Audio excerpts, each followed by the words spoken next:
ladies and gentlemen, my name is Kevin Jackowitz. This is the Kaged review. And this is going to be my review for Captain America the Winter Soldier. Yes, I am re-recording it. I had to rush through a couple of my reviews, and I didn't want to rush. So, after the review of Man of Steel, which I absolutely loved, and I talked about how amazing it was that they created these fight scenes that legitimately looked like two, superheroes, supervillains, clashing and what it would look like. You come to this, Captain America the Winter Soldier, where the action sequences were different but just as good. It wasn't Superman and Zod just going crazy and throwing people, a mile away. It was tactical with these fight scenes, and I loved it. They were amazing. But it also had a very, very good story to it. So directed by Anthony and Joe Russo, you have Chris Evans coming back as Steve Rogers, Captain America, Anthony Mackie introduced as Sam Wilson, Falcon, and right away at the beginning of the movie, you see literally Captain America running circles around Sam Wilson, and they kind of start a convo that starts a buddy system there. Scarlett Johansson comes back as Natasha Romanoff, Black Widow. Samuel L. Jackson comes back as Nick Fury. Colby Smulders comes back as Agent Maria Hill. You also get introduced to another agent, Emily Van Camp, as Agent Carter, Kate Carter, or Agent 13. And so your story here is S.H.I.E.L.D. is not what you think it is anymore, and it has been kind of taken over by Hydra. And so there's a lot of cloak and dagger here, and you don't know who to trust, and that really starts out right away because Nick Fury is attacked by S.H.I.E.L.D., and which is of course Hydra. And he has to go to Captain America's apartment, sneak in there, and then he's trying to tell Captain America, gets shot 3 times, you think he's dead. Like in the movie, they show you he flatlines, they pronounce it, he's gone. So that was a hell of a moment right there, right off the bat. But then, you also have Hydra. They're trying to eliminate targets, and obviously the first one on that list has to be Captain America. So they send in a bunch of S.H.I.E.L.D. agents to take him out, including the Winter Soldier. And the really big first scene you get there is a freeway scene, and it was phenomenal. Absolutely ridiculous. Again, this is kind of a tactical fight scene, military style in a lot of ways. It looks like they've got a hit squad out with Hydra, led by the Winter Soldier, and they're trying to take out Falcon, Black Widow, and Captain America all in one.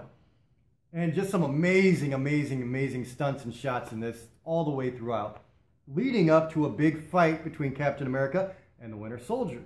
And at one point, Captain America grabs the Winter Soldier by the mask, kind of flips him over, rips the mask off, and he sees that it's his old friend Bucky Barnes, who we saw fall from the train in Captain America the First Avenger.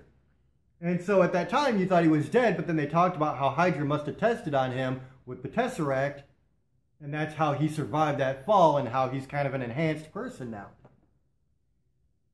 So you have some major players with Hydra now as well. One of the leaders in the S.H.I.E.L.D.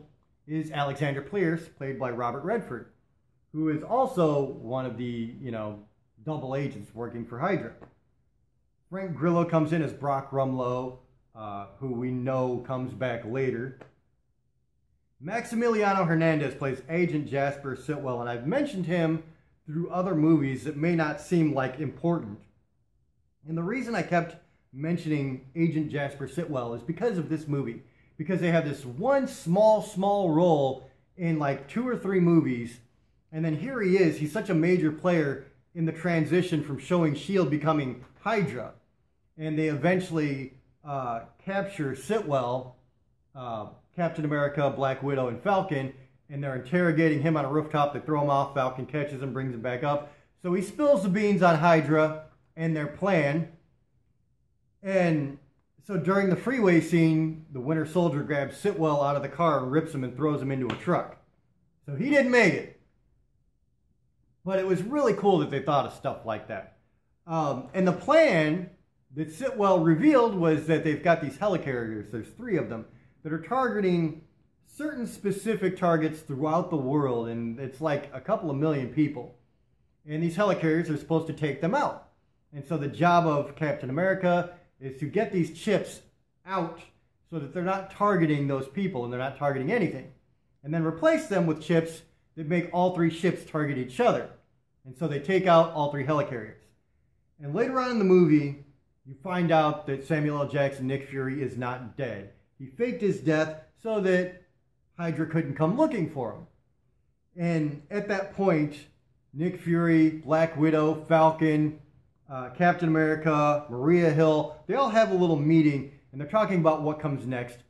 And Captain America says, you know what? I don't care what happens. Everything goes. SHIELD, Hydra, everything. And Maria Hill agreed. Falcon agreed. Everybody just kind of went with what Captain America was saying. And so Nick Fury's like, well, I guess you're calling the shots now. And so that leads to the infiltration of this ship so that Captain America can steal these chips, take down these ships. Which of course leads to a big end fight scene between the Winter Soldier and Captain America. The cool thing about this dynamic was these fight scenes were great, but they were also emotional because this is Captain America, Steve Rogers' best friend. These guys grew up together, and now to see Bucky Barnes in this position really makes Captain America torn. And at one point he actually says Bucky's name to Bucky, and you can see the internal struggle with the Winter Soldier about, you know, who he really is versus the memory wipe, the training that they've done with him, the programming, if you will.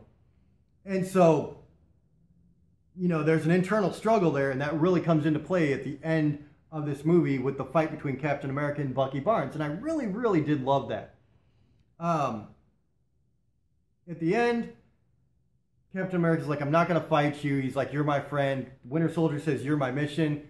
Captain America's like, okay, well, if I'm your mission, then finish it. And of course, Bucky doesn't finish it. Captain America falls through this glass in the bottom of this aircraft into the river or whatever it was below. And you see at the end of the movie that the Winter Soldier actually pulls Captain America out of the water. So it was very, very, very good. Of course, before all that happens, before the big end finale where Captain America falls, he gets those chips replaced. The helicarriers are pointed at each other now. They all 3 shoot at the same time, tear each other apart, they all fall. They take care of Hydra. And there's some conversation about how there's still, you know, remaining Hydra members, but for the most part that they've done what they needed to do. A couple other major characters that have come back in smaller roles here is you get Haley Atwell as Peggy Carter, very short part there. Toby Jones comes back as Dr. Arnim Zola. He's actually a computer program now. Like his body is dead, but it's his mind. And he's the one that kind of reveals what the major plan is with Hydra. Gary Shandling as Senator Stern gets arrested at the end of the movie. And I didn't realize this, and I don't know how I didn't realize this, but George St. Pierre plays George Batroc, who is a Hydra agent who is taking control of a SHIELD ship. And so I thought that was very cool, and going back and looking at it and being like, oh yeah, that's George St. Pierre, because he's one of my favorite fighters. I love George St. Pierre in the UFC. Just a great fighter. And a really cool guy. So I thought that was badass. So that was The Winter Soldier, dude. I loved this movie. I love the story. I love the spy element to it, the what's going on, who can you trust element. I love the dynamic between Captain America and the Winter Soldier, the fact that they're best friends and now they're at odds because of Bucky Barnes' training, his programming. I love that. Very cool. And at the end of the movie, in a mid-credit scene, you see where Hydra is still kind of toying with their, I forget what it's called, the Infinity Stone, whatever it's called. And they created Pietro Maximoff, who is also Quicksilver, and Wanda Maximoff, who is the Scarlet Witch. Pietro, played by Aaron Taylor Johnson, and of course, Elizabeth Olsen plays Wanda. So you got a really cool scene right there, mid-credit, where you got to see the introduction to those two. So very, very cool there. The movie overall was just a fun thrill ride that did not stop, man. All the way through, couldn't have been happier. I am going to give this a 10 out of 10. That's how much I loved it. Just a ridiculously phenomenal movie in every way, shape, and form. So ladies and gentlemen, that's where I'm at with it. Let me know what you guys think in the comments below. If you enjoyed this, hit the like button, subscribe, and share. My name is Kevin Jackwitz. Kaged Nation, out.